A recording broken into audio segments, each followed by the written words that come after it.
2026 election. So எலெக்ஷனில் நிறைய கட்சிகள் போட்டி போடுறாங்க. பட் ஆனால் நான் இப்போ பேச போகிறது புதுசாக வந்த கட்சி டிவிகே பற்றி தான்.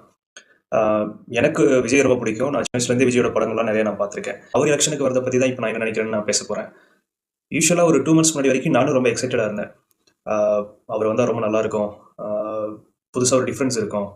ஆல்ரெடி நம்ம ஏடிஎம்கே டிஎம்கேன்னு மாற்றி ஒரு 40-50 வருஷமாக ஓட்டு போட்டுட்ருக்கோம். ஸோ ஏதாவது ஒரு சேஞ்சஸ் நடந்தால் நல்லாயிருக்கும், புதுசாக ஒரு ஆள் வந்தால் நல்லாயிருக்கும் அப்படின்ற ஒரு ஃபீல் எனக்கு இருந்துச்சு.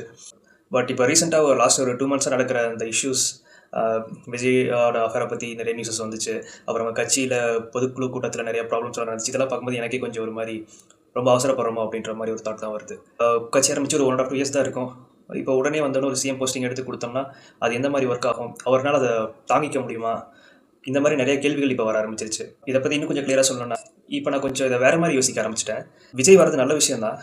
ஆனால் அவர் வரதுக்கு முன்னாடி அவரோட தாட்டை பொறுத்து தான் எல்லாம் பண்ணிக்கிட்டு இருக்காரு, இல்லை சுற்றி இருக்கவங்க சொல்கிறத கேட்டு அவர் பண்ணிகிட்டு இருக்காருன்றதும் சரியாக தெரியல. நிறைய நியூஸஸ் எல்லாம் பார்க்க ஆரம்பித்தேன்.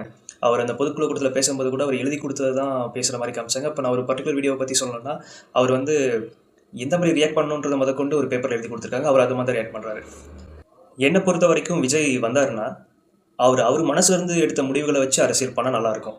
இன்ஸ்டெட் ஆஃப் அடுத்தவங்க என்ன எழுதி கொடுக்குறாங்களோ இல்லை என்ன சொல்கிறாங்களோ அதை பற்றி பேசுகிறத விட அவருக்கு என்ன தோணுது அப்படின்றத அவர் அரசியலாக பண்ணால் இன்னும் நல்லாயிருக்கும்னு நினைக்கிறேன்.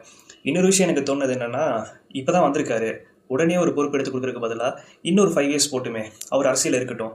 அரசியல்ன்றது என்ன, மக்களுக்கு நல்லது பண்ணுறது தானே. அது முதலமைச்சராக இருந்து தான் பண்ணணும்னு அவசியம் இல்லை.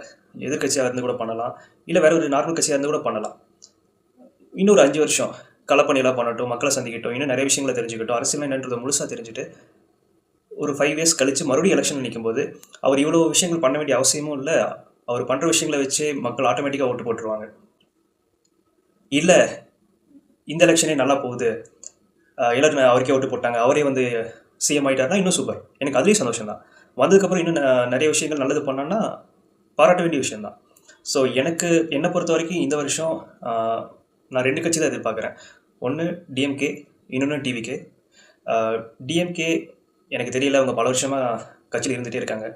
டிவிகே புதுசாக இருக்குது, வந்தாலும் சந்தோஷம், வராட்டியும் பரவாயில்ல. மக்களை பற்றி இன்னும் நிறையா தெரிஞ்சுக்கிட்டு நிறையா மக்கள் பணி செஞ்சுட்டு அதுக்கப்புறமா அடுத்த தடவை ஒரு எலெக்ஷன் வரும்போது அதில் போட்டிட்டு அதில் ஜெயிச்சாங்கன்னா இன்னும் பெட்டராக இருக்கும் நான் எதிர்பார்க்குறேன். இது என்னோட கருத்து மட்டும்தான். இதை பற்றி நீங்கள் என்ன நினைக்கிறீங்க? இல்லை நான் என்னோட கருத்து ஏதாவது தப்பாக இருக்கா? கமெண்ட்டில் சொல்லுங்கள்.